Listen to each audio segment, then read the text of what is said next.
Mzee yetu Tinga atamgonga hiyo mzee, atamchanganya, wewe utaona.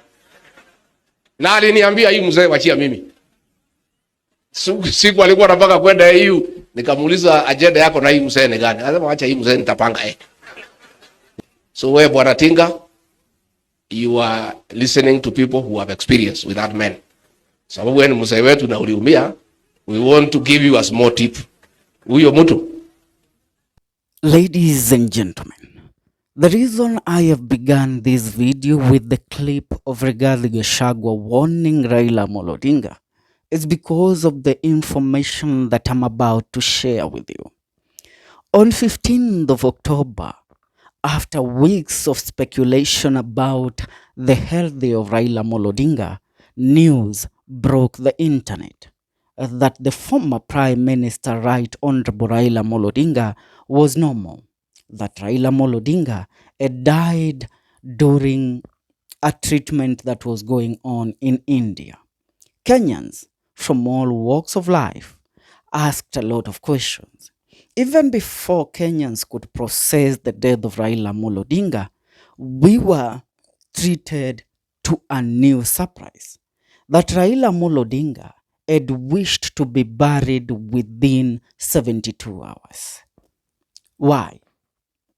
He, Raila Odinga, being the man of the people, he knew in case of anything, people would want to mourn him the right way. And a state funeral couldn't take 72 hours. It would have taken long. But after the information came in, the government hurriedly started the preparation of the burial of Right Honorable Raila Odinga. We were told that the medical condition that led to the death of Raila Odinga is that he had experienced a cardiac arrest, and the doctors tried to resuscitate him, but they were unable to do so. The tragedy, we are told, it actually struck at 9:52 a.m. Indian time on Wednesday, October 15th, 2025, after the leader collapsed while on a morning jog. Remember the video of Raila Odinga taking his morning walk. Raila had been under medical care for diabetes, hypertension, and chronic kidney disease, according to the hospital statement. A postmortem examination was scheduled to take place, but we have never actually been given the actual toxicology report on what was actually found after the postmortem of Raila Odinga's body. Now, allow me to remind you and to take you back to something I have said earlier. After the death of Raila Odinga, few hours later, we were treated to the news that Raila had wished to be buried 72 hours later. Where this is something that we had a lot of question marks about. The reason why we had a lot of question about this, something similar had happened last year. The CDF, the Chief of Defense Forces, the highest, most ranked general and military officer in the Republic of Kenya, Francis Ogolla, died in a plane crash.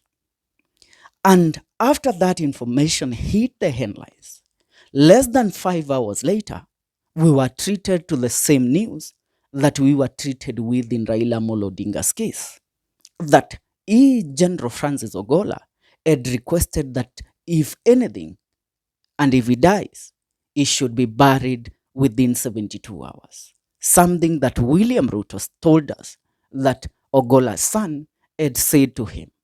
The same thing William RUTO told us during Raila's case. It said that Raila Jr. had told him that his father, Right Honorable Raila Odinga, wished to be buried less than 72 hours after his death. Question marks linger.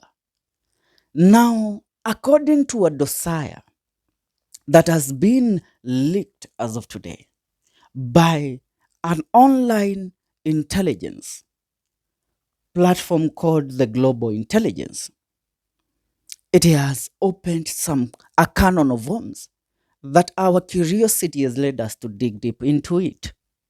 Instead, even apart from the global intelligence report,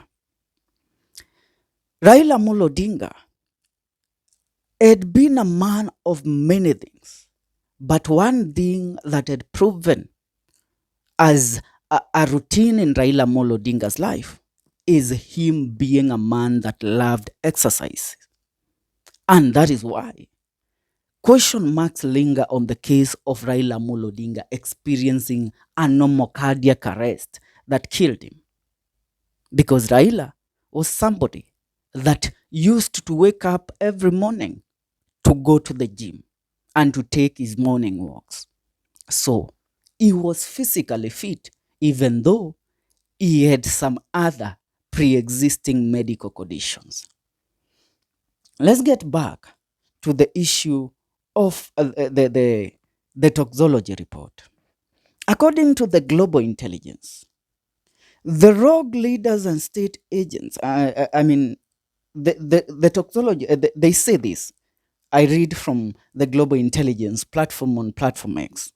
They say GIST and Rogan's 7 ultimate affirm former Prime Minister Right Honorable Raila Amolo Odinga's toxicology report while under intensive care revealed traces of resin. It was found in his lungs and other vital organs, leading to induced cardiac failure. Global Command, GIST government with UK and US. And he even went ahead to tag the US government in this case. The question is, what is resin? You might ask. Allow me to go to tell you what resin is according to to our research. Resin, as it is a type of poison.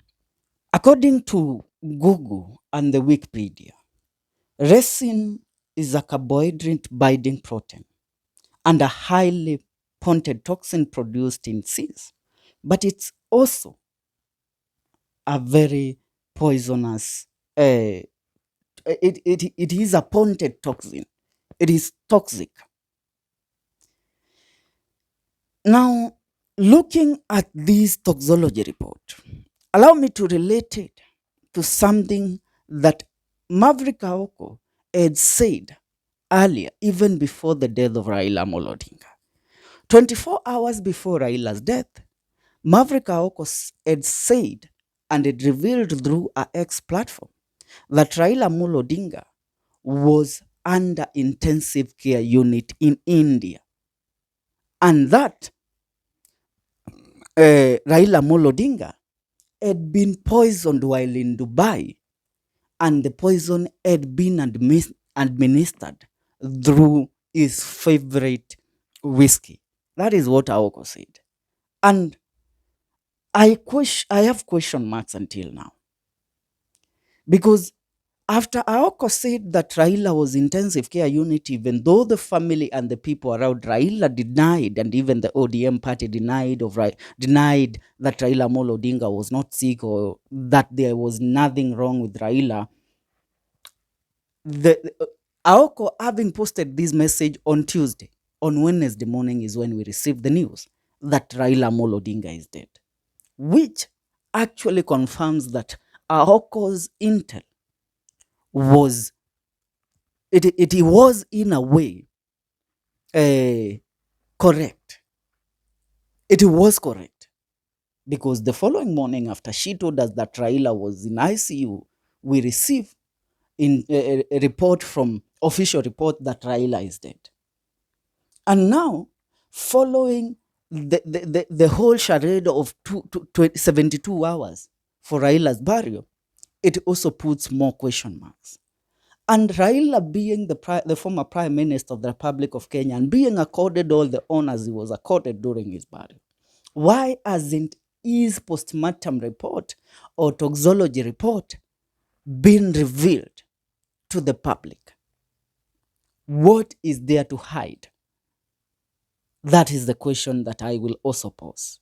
Remember, this is not the first case of a politician being poisoned through a drink or through beer or whiskey. According to a report back about several years ago, the former Juja MP George Duo was killed by poisoning. The poison that they administered to George Duo, it was administered while he was in a club in Thika drinking, and the poison that killed him was pesticide that had been put in his beer. So, ladies and gentlemen, should we believe that Raila Amolo Odinga died of just a normal cardiac arrest, that his body failed him? I fail to do so. Agwambo Raila Amolo Odinga was a man that loved exercising. So, if anything, they would have told us of something else. What led to the cardiac arrest? According to the global intelligence, why was there traces of racing in Raila Amolo Odinga's body? I leave it there.